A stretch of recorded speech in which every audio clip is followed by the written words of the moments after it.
Chapter 20. 5 figures wandered slowly over the blighted land. Bits of it were dullish gray, bits of it dullish brown, and the rest of it rather less interesting to look at. It was like a dried-out marsh, now barren of all vegetation and covered with a layer of dust about an inch thick. It was very cold. Zephod was clearly rather depressed at it. He stalked off by himself and was soon lost to sight around a slight rise in the ground. The wind stung Arthur's eyes and ears, and the stale, thin air clasped his throat. However, the thing that stung most was his mind. "It's fantastic," he said, and his own voice rattled in his ears. Sound carried badly in this thin atmosphere. "Desolate hole, if you ask me," said Ford. "I could have more fun in a cat litter." He felt a mounting irritation. Of all the planets and all the star systems of all the galaxy, many wild and exotic, seething with life, didn't he just have to turn up at a dump like this after 15 years of being cast away? Not even a hot dog stand in evidence. He stooped down and picked up a cold clod of earth. But there was nothing underneath it worth crossing thousands of light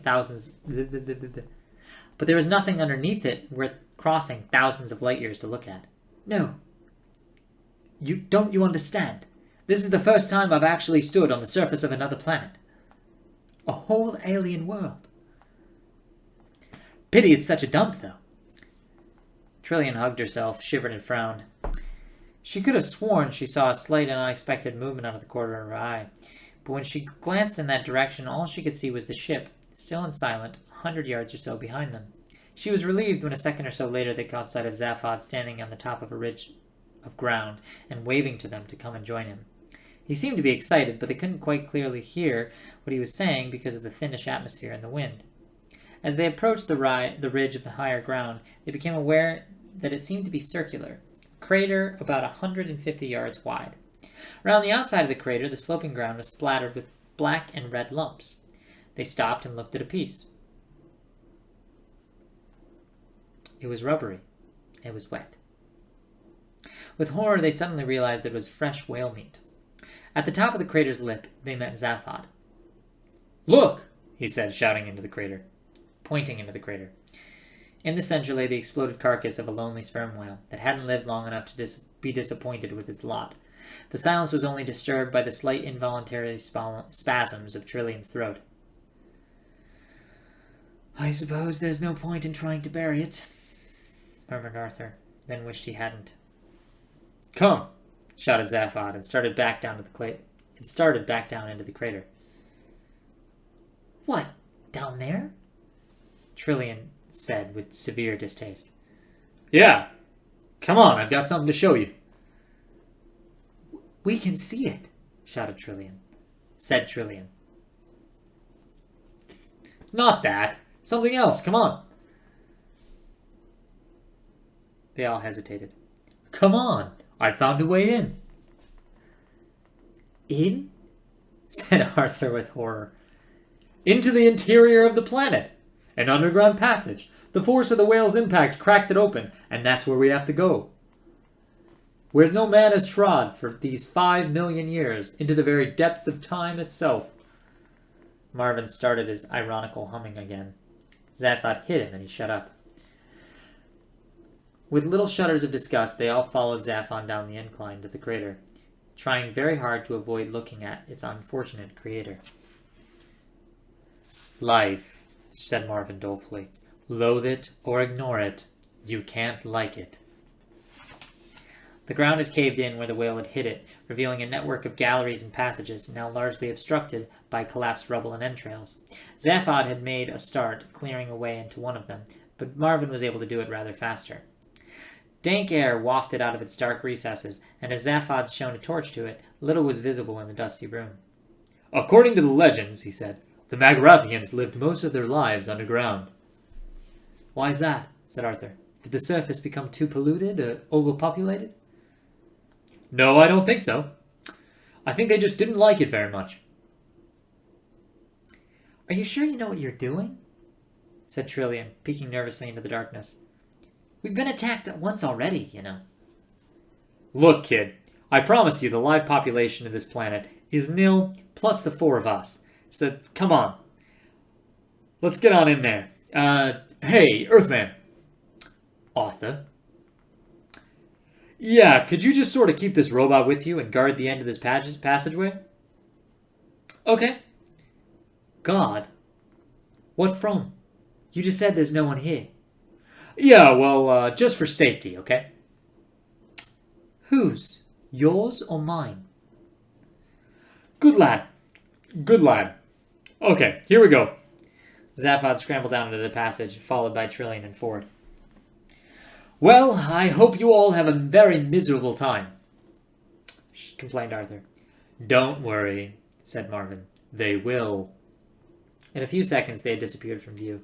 Arthur stamped around in a huff and then decided that a whale's graveyard is not on the whole a good place to stamp around in. Marvin eyed him balefully for a moment, then turned himself off. Zaphod marched quickly down the passageway, nervous as hell, but trying to hide it by striding purposefully. He flung the torch beam around. The whale's walls were covered in dark tiles and were cold at the touch, the air thick with decay. There, what did I tell you? An inhabited planet, Magrathia.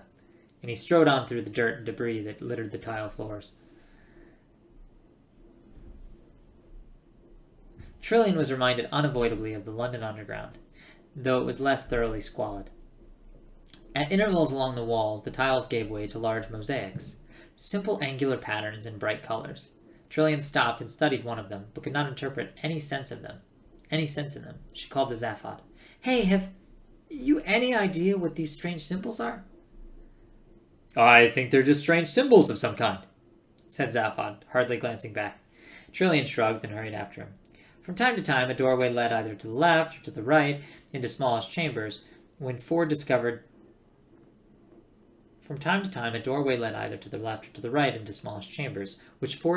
to be full of derelict computer equipment.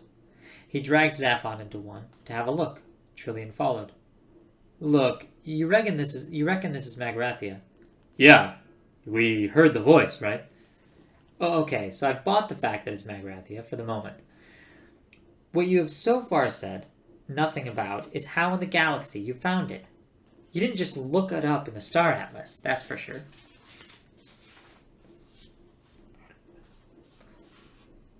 Research, government archives, detective work, a few lucky guesses. Easy. And then you stole the heart of gold to come and look for it with? I stole it to look for a lot of things. A lot of things? Like what? I don't know. What?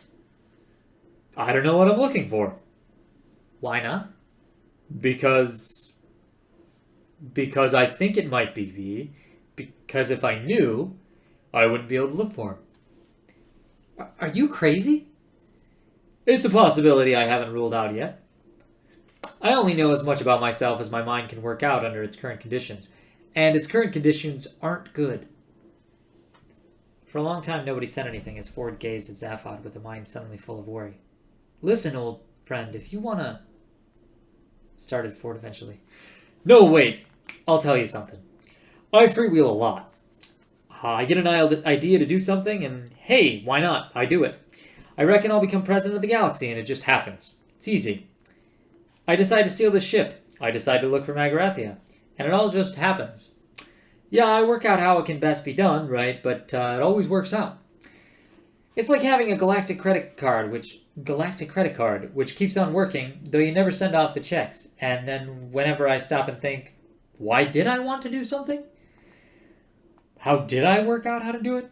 I get a very strong desire just to stop thinking about that, like I have now. It's a big effort to talk about. Zaphod paused for a while. For a while there was silence. Then he frowned and said, Last night I was worrying about this again, about the fact that part of my mind just doesn't seem to work properly. Then it occurred to me that the way it seemed was that someone else was using my mind to have good ideas with, without telling me about it. I put the two ideas together and then decided that maybe that somebody had locked off part of my mind for that purpose, which is why I couldn't use it. I wondered if there was a way I could check. I went to the ship's medical bay and plugged myself into the encephalographic screen. I went through every major screening test on both my heads, all the tests I had to go through under government medical officers before my nomination for the presidency could be properly ratified. They showed up nothing. Nothing unexpected, at least. They showed that I was clever, imaginative, irresponsible, untrustworthy, extroverted, nothing you wouldn't have guessed. And no other anomalies. So I started inventing further tests, completely at random. Nothing. Then I tried superimposing the results from one head on top of the results from the other head. Still nothing. Finally, I got silly, because I'd given it all up as nothing more than an attack of paranoia. Last thing I did before I packed it in was take the superimposed picture and look at it through a green filter. You remember I was always superstitious about the color green when I was a kid? Always wanted to be a pilot and one of the trading scouts? Ford nodded. And there it was, clear as day. A whole section in the middle of both brains that related only to each other and not anything else around them. Some bastard had cauterized all the synapses and electronically traumatized those 2 lumps of cerebellum. Ford stared at him aghast. Trillian had turned white. Somebody did that to you? Yeah. But have you any idea who or why? Why? I can only guess. But I do know who the bastard was. You know? How do you know? Because they left their initials burnt into the cauterized synapses. They left them there for me to see. Ford stared at him in horror and felt his skin begin to crawl. Initials? Burnt into your brain? Yeah. Well, what were they? Well, what were they, for God's sake? Zaphod looked at him in silence again for a moment. Then he looked away. ZB, he said quietly. At that moment, a steel shutter slammed down behind them and gas started to pour into the chamber. I'll tell you about it later, choked Zaphod as all 3 passed out.